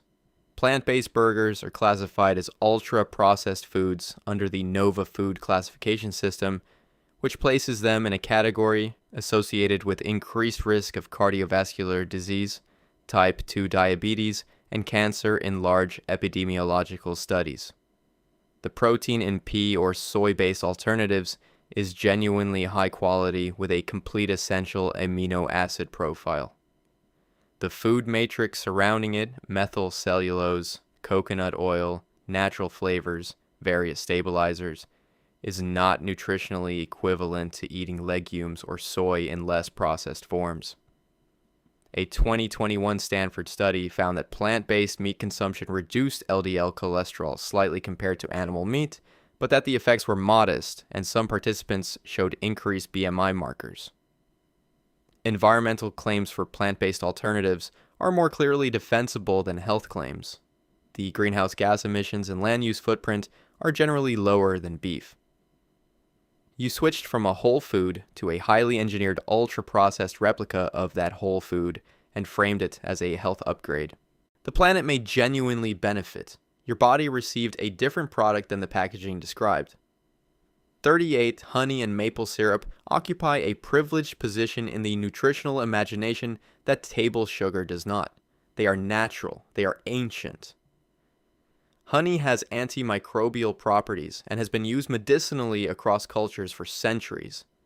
Maple syrup is tapped from trees in a process that feels agricultural rather than industrial. These origin stories carry weight in how people classify and use them, and both products have successfully positioned themselves as sweeteners that have done the work to earn their place on the approved list. Honey is approximately 80% sugar, composed of roughly 40% fructose and 30% glucose, with small amounts of water and trace compounds. Its glycemic index ranges from 35 to 87 depending on variety, meaning some honeys spike blood sugar comparably to table sugar. Raw honey does contain hydrogen peroxide, methyl glycol, and B-defensin 1. Compounds with documented antimicrobial activity that make raw honey useful topically for wound care in clinical settings. Consuming honey as a dietary sweetener does not translate those topical antimicrobial properties into systemic health benefits through the digestive tract. Maple syrup contains manganese, zinc, and polyphenols in amounts that would require consuming hundreds of grams to reach meaningful dietary contributions. At the serving sizes people actually use, the mineral content is nutritionally negligible. A 2021 analysis published in the Journal of Nutrition compared metabolic responses to honey, table sugar, and high fructose corn syrup and found comparable effects on blood glucose, triglycerides, and insulin, with no metabolic advantage demonstrated for honey. The FDA and major nutrition authorities categorize honey and maple syrup as added sugars in dietary tracking, acknowledging that their metabolic effect warrants the same moderation guidance as refined sugar. You traded the white refined jar for the amber artisan bottle and told yourself the sugar problem had been addressed. Your pancreas measured the glucose. The story you told was more complex than the chemistry. 39. The protein bar sits in the gym bag as evidence of preparation. It has macros listed on the wrapper. It has protein grams in bold. It is the responsible alternative to reaching for something from a vending machine or a convenience store shelf, chosen by people who track their nutrition and make intentional decisions about what goes into their bodies. A survey of popular protein bars reveals that many contain 20 to 30 or more grams of sugar or sugar alcohols, including sorbitol, maltitol, and xylitol. Sugar alcohols are used to reduce the listed sugar count on the label while maintaining sweetness, but they still contribute approximately 2.4 calories per gram compared to 4 for sugar, and they still affect blood glucose, just more slowly. They also cause gastrointestinal distress in many people who consume them in quantity, which is information that does not make it onto the front panel of the packaging. The protein sources in many bars, including whey protein concentrate, soy protein isolate, and pea protein isolate, are legitimate. The food matrix surrounding them, palm kernel oil, high maltose corn syrup, enriched flour, artificial flavors, and various stabilizers, is not meaningfully different from the composition of processed candy. Protein bar calories typically range from 200 to 400 per bar. A bar with 20 grams of protein but 300 calories and 25 grams of sugar is nutritionally comparable to eating a candy bar alongside a small serving of nuts, which you could do for considerably less money without the athletic branding. A chicken breast, a handful of nuts, Greek yogurt, or a hard-boiled egg delivers comparable or superior protein with less processing and frequently fewer total calories than a marketed protein bar at a fraction of the cost. You have been eating candy and calling it discipline. The foil wrapper and the protein grams are doing extraordinary narrative work for what the ingredient list actually describes. 40. Washing raw chicken before cooking is the kind of habit that feels careful, thorough, and hygienic. Your grandmother did it. Responsible cooks do it. The logic is intuitive. The chicken has been handled, packaged, and transported. And rinsing it before cooking removes surface contaminants the way rinsing anything dirty removes what is on the surface. The FDA, USDA, and CDC have all explicitly recommended against washing raw poultry, red meat, and seafood before cooking, and the reason is not a technicality, but a documented mechanism. Washing raw chicken does not kill the bacteria on it, only heat kills bacteria.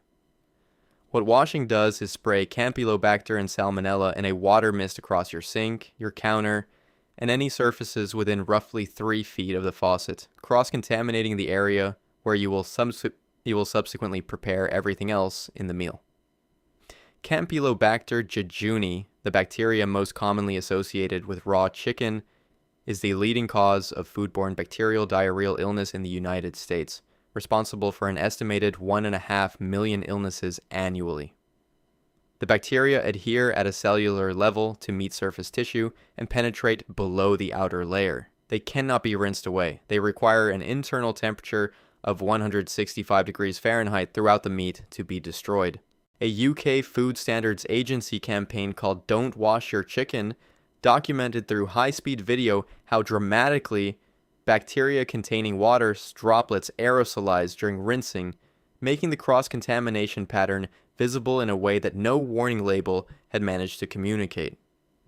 The practice of washing chicken is cultural, passed through household tradition before food safety authorities had characterized bacterial contamination mechanisms in detail. You have been using your sink as a decontamination unit and your kitchen as a splash zone. The chicken does not get cleaner, your countertop gets contaminated. The bacteria you were concerned about requires temperature, not tap water. 41, the kitchen closes at 8. Metabolic curfew.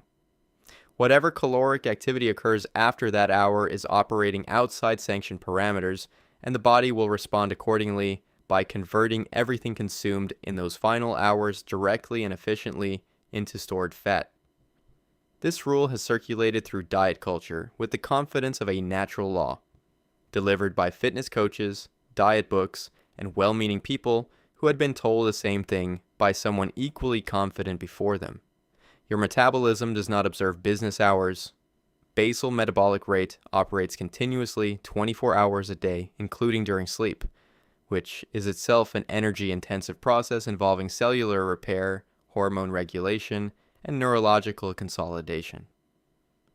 Your body is burning calories at rest all night. A 2013 review published in Nutrients found no consistent evidence that meal timing independently caused weight gain when total caloric intake was matched between groups eating at different times. The real mechanism connecting late-night eating to weight gain is behavioral, not metabolic. Late-night eating typically involves high-calorie, low-nutrient foods consumed in a distracted state in front of a screen, adding untracked excess calories to the day's total that would cause weight gain at any hour they were consumed. Circadian biology does create modest metabolic variation across the day. Insulin sensitivity is somewhat higher in the morning than evening. The body processes carbohydrates slightly differently late at night. These differences are real and modest and context dependent.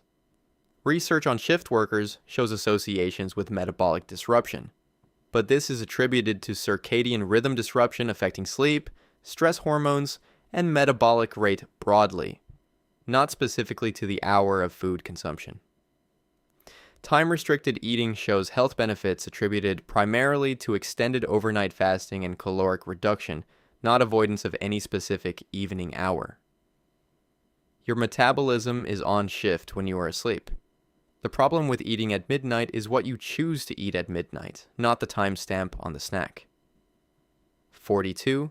The acai bowl, the goji berry package, the maca powder in the blender, the moringa capsule, the superfood category assembled around the premise that certain exotic and typically expensive foods possess nutritional properties so exceptional that ordinary produce simply cannot compete. The language is always superlative, ancient, powerful, dense, rare. You are not just eating food, you are accessing something categorically different from what was available in the ordinary produce section. The term superfood is not recognized by the FDA, the USDA, the World Health Organization, or any major nutrition regulatory body. It is a marketing category with no enforceable definition or nutritional standard. Acai berries are genuinely high in antioxidants, so are blueberries, black beans, pecans, and dark cherries, all of which are dramatically cheaper, easier to source fresh, and supported by larger bodies of clinical research than acai. The ORAC score, once used extensively to market antioxidant content of foods, was officially retired by the USDA in 2012 because the agency concluded it had no meaningful relationship to actual antioxidant benefit in the human body. Goji berries are high in vitamin A, as beta-carotene, vitamin C, and zeaxanthin. Sweet potatoes, oranges, and kale contain the same nutrients at a fraction of the price. The ancient wisdom marketing common to superfood products implies that traditional populations consuming them experience extraordinary health outcomes. But these claims typically lack controlled epidemiological data and may reflect confounders, including active lifestyles and whole food dietary patterns applied broadly. Processed superfood products, freeze-dried powders, compressed capsules, trail mixes, are manufactured through industrial food processing that may reduce the specific phytochemical content being marketed on the label. You are paying $12 for an acai bowl when blueberries were at the grocery store entrance for $3. The nutritional gap between them is negligible. The gap between their marketing budgets is not. 43 fat-free yogurt is the product that the low-fat movement built and then handed to you as proof that responsible nutrition is simple, accessible, and labeled correctly. 0 grams of fat, lower calories on the panel. Clearly the correct choice when positioned next to a full-fat version that contains more of the thing you were told to avoid. The decision requires almost no thought, which is precisely how it was designed.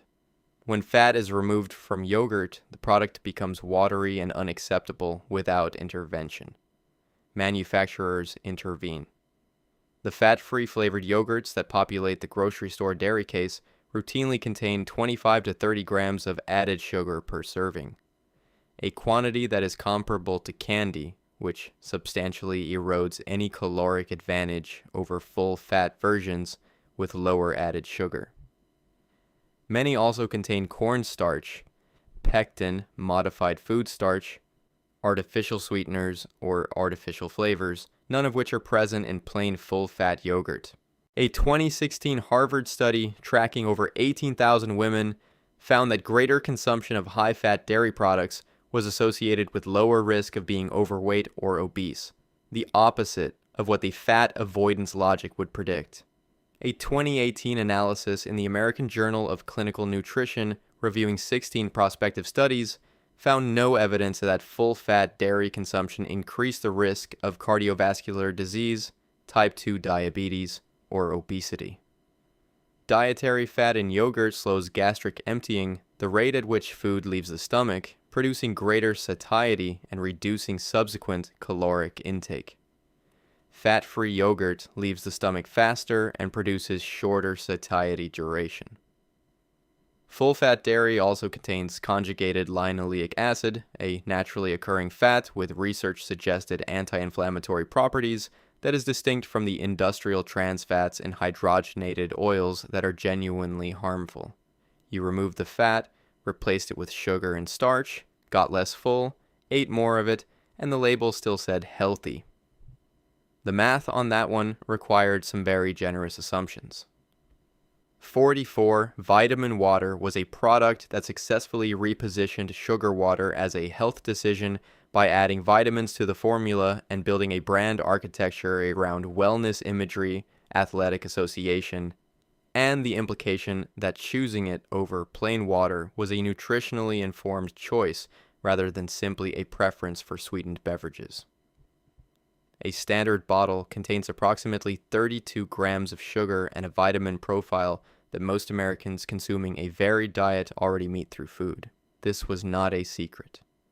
Glasso Vitamin Water, acquired by Coca-Cola in 2007, was sued in a class action lawsuit filed in 2009, alleging its health claims were misleading. Coca-Cola's defense team argued in federal court that no consumer could reasonably be misled into thinking vitamin water was a healthy beverage. That argument was made by the product's own manufacturer in a federal courtroom, and the product continued selling at significant volume to consumers who had formed exactly the impression the defense team claimed was unreasonable. The vitamins added to enhanced water products are typically water-soluble. B vitamins and vitamin C, nutrients that most Americans with varied diets already obtain adequately and whose excess is excreted in urine. Electrolyte-enhanced water products carry an additional layer of claims. Alkaline water's pH premium is neutralized by stomach acid before it reaches the bloodstream, making the alkaline marketing proposition nutritionally meaningless at the point of absorption. Oxygen-enhanced water implies additional oxygen delivery to tissues through the digestive tract, which does not transfer dissolved gases to circulation in meaningful quantities. Plain water and a diet containing whole fruits and vegetables provides equivalent or superior hydration and micronutrient delivery without the sugar, the cost, or the elaborate brand storytelling. The product's own lawyers told a federal court the health implication was unreasonable. You are the consumer they were describing. The tap water was better and it cost nothing.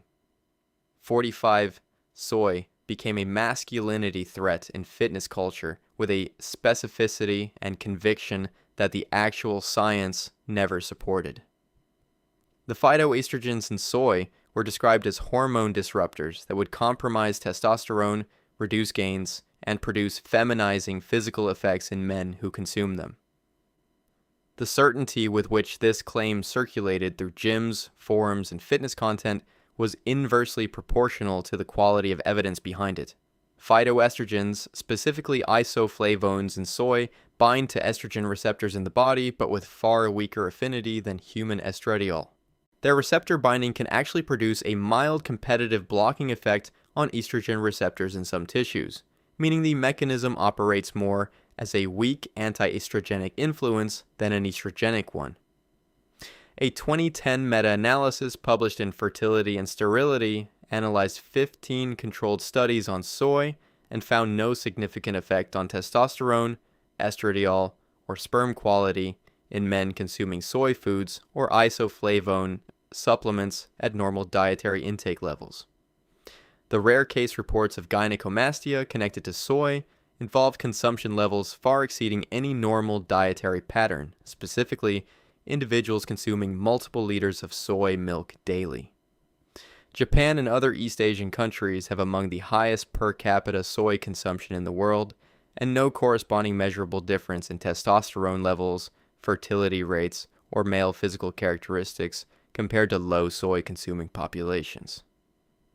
The demographic that carefully avoided edamame and tofu for hormone reasons was frequently consuming cow's milk, which contains actual bovine estrogens and insulin-like growth factor 1 from lactating cows without equivalent concern. Soy is a complete protein containing all essential amino acids and is the most extensively research-supported plant protein alternative in terms of muscle protein synthesis outcomes. You carefully avoided a plant protein while drinking something produced by a lactating mammal. The actual mammalian hormones were in the other aisle the entire time. 46 fasted training became the advanced protocol for people serious about fat loss. The logic held that exercising on an empty stomach forces the body to burn fat for fuel rather than relying on recently consumed carbohydrates, and that this preferential fat oxidation during the session translated into superior fat loss outcomes compared to training after eating. Fat oxidation is measurably higher during fasted exercise. What the fasted training argument consistently underweights is what happens to the rest of the metabolic picture. A 2011 study published in the Journal of the International Society of Sports Nutrition found no significant difference in body composition outcomes between fasted and fed aerobic training, when total caloric intake was equated across the day. The body compensates metabolically across the full 24-hour period, and the fat oxidation advantage during the session does not persist as a net advantage when the complete daily energy picture is measured. Cortisol, the stress hormone, is naturally elevated in the morning and rises further during exercise. Fasted morning training compounds this cortisol elevation, which promotes muscle protein catabolism, the breakdown of muscle tissue, working against the body composition goals most people engaging in this protocol are trying to achieve. High-intensity exercise, including strength training, sprinting, and interval work, relies primarily on glycogen, stored glucose, for fuel. Glycogen availability is reduced in a fasted state, directly impairing performance quality in these modalities and reducing total training volume capacity. Research consistently shows improved strength output, endurance capacity, and workout quality when training with adequate carbohydrate and protein available. Individual tolerance varies genuinely. Some people perform well fasted. Many experience reduced intensity, early fatigue, and compromised output. Neither approach is categorically superior across all individuals and contexts. Total diet quality and training consistency are the dominant variables in outcomes. You ran your highest performance machinery on an empty tank to optimize for a fuel metric that resets itself over 24 hours. The sophistication of the approach exceeded the evidence supporting it. 47 10,000 steps became the daily movement standard that fitness trackers enforced with quiet judgment, displaying your progress toward a number that felt scientifically derived because it appeared on a device that also measured your heart rate and calculated your sleep stages. Missing 10,000 steps felt like failing an objective health metric. Reaching it felt like accomplishing something with a clear biological rationale. The 10,000 step goal originated from a 1965 Japanese marketing campaign for a pedometer called the Manpo-K, which translates directly to 10,000 steps meter.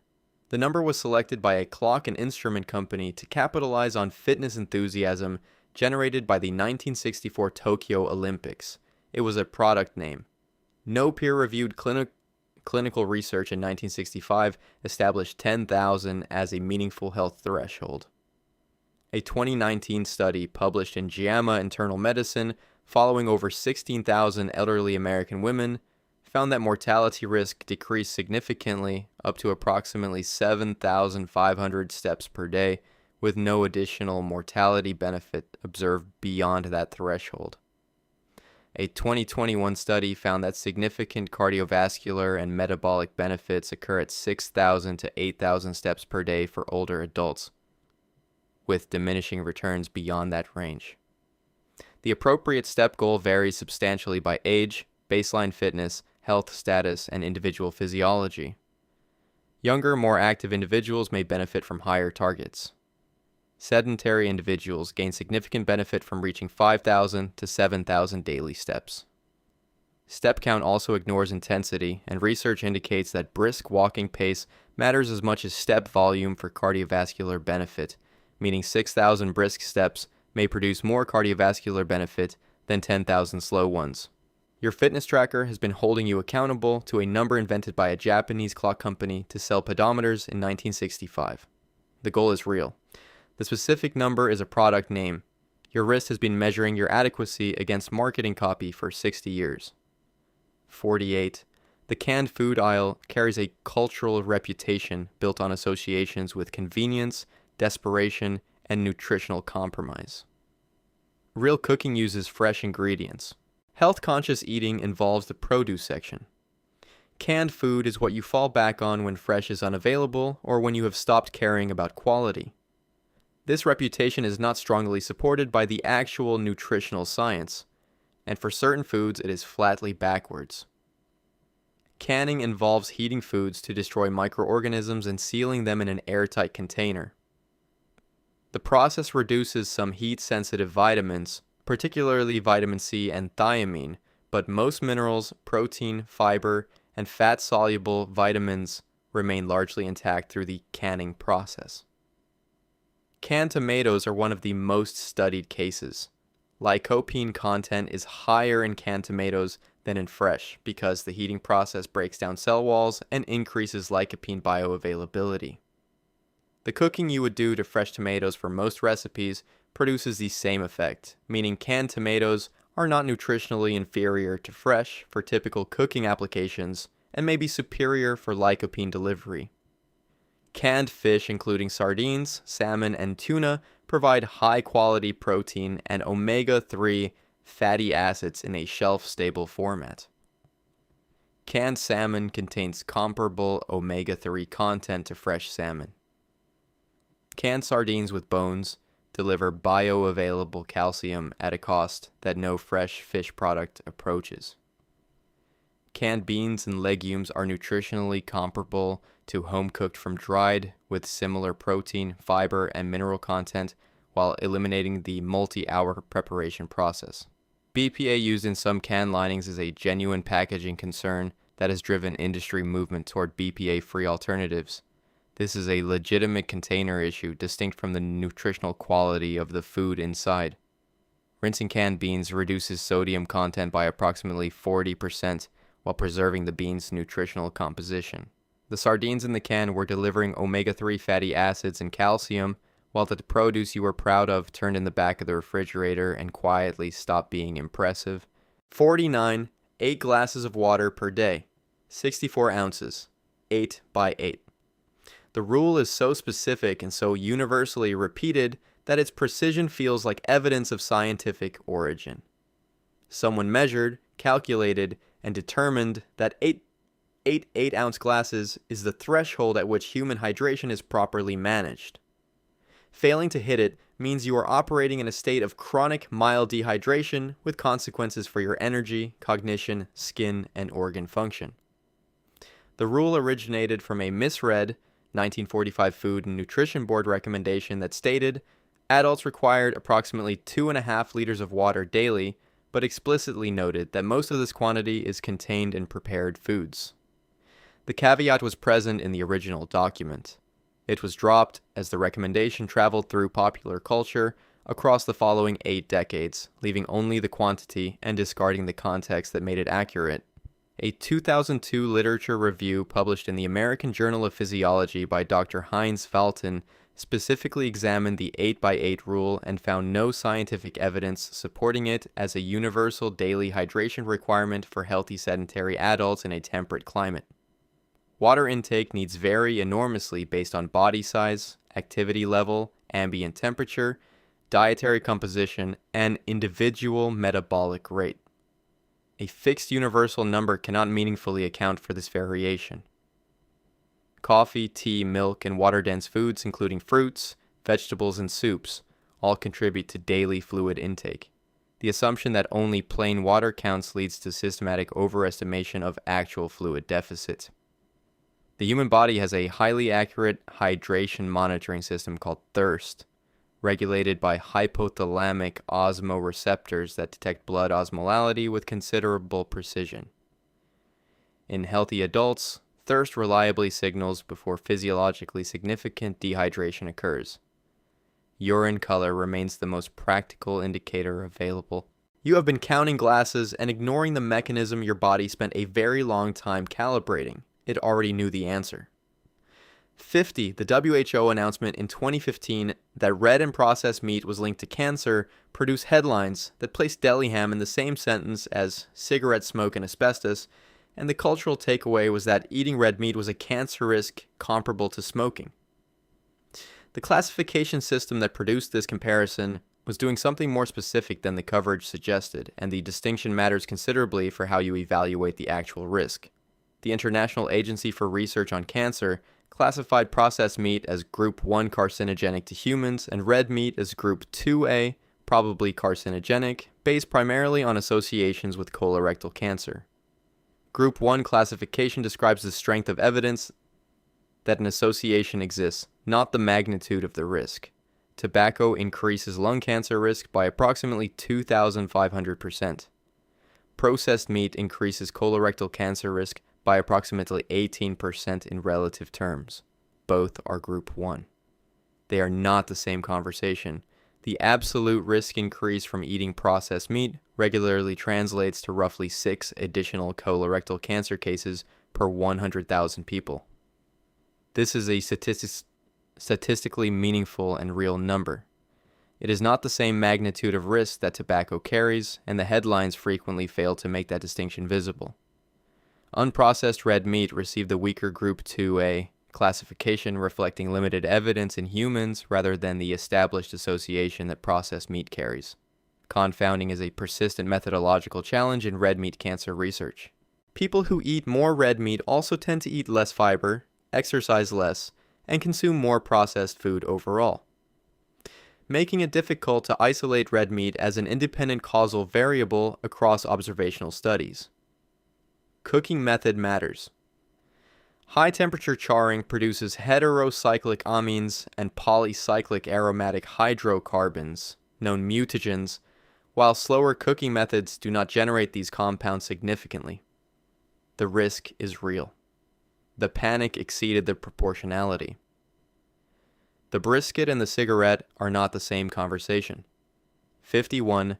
Every rigid dietary ideology carries within it the same core claim: that there is a correct way for humans to eat, that this framework has identified it, and that adherence is the path to health while deviation is the source of disease and failure. Keto, vegan, carnivore, paleo, raw food, Whole30, and every other name system operate on this premise with varying degrees of flexibility. The certainty is a feature, not a bug, because certainty is what gets adopted, what gets followed, and what gets sold.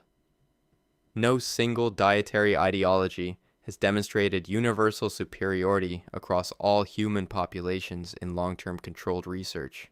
Humans are among the most dietary flexible omnivores in evolutionary history, and populations living to exceptional age and health have consumed high-fat, low-fat, high-carbohydrate, animal-heavy, and plant-dominant diets, which suggests that no single macronutrient ratio or food philosophy holds a monopoly on longevity. Orthorexia nervosa, an eating disorder characterized by pathological preoccupation with eating correctly, is a recognized clinical condition associated with anxiety, social isolation, and nutritional deficiency. Strict dietary ideologies pursued without medical indication are a documented pathway toward its development. The psychological stress of rigid dietary restriction activates the stress response system, elevating cortisol, a hormone associated with fat storage and immune suppression.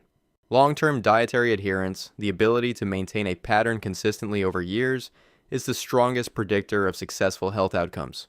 A nutritionally imperfect diet maintained consistently outperforms a nutritionally ideal diet maintained intermittently. The common elements across the healthiest dietary patterns globally: minimally processed whole foods, abundant vegetables, adequate protein, limited added sugar and refined flour, transcend any branded system. Social eating and meal pleasure have documented associations with positive health outcomes. The most dangerous food myth on this list is the one that says there's a correct ideology and following it perfectly enough means you win. Eat real food, mostly plants, with people you like. That is genuinely most of it. If you want to see more, click the video on screen now